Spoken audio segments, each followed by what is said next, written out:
दिन नया मजा है।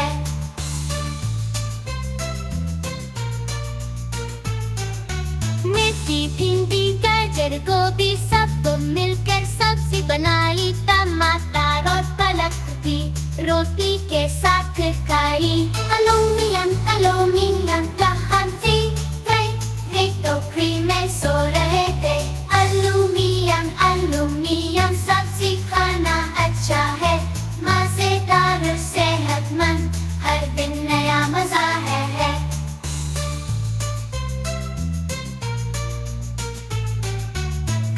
खाना प्यारा माँ के हाथ का स्वाद है। सब्जी और रोटी मिलकर दिल को देती आराम है। एलुमिनियम का हाथी वे तो फ्री में सो रहे थे। एलुमिनियम सब्जी खाना अच्छा है, मजेदार और सेहतमंद, हर दिन नया मजा है।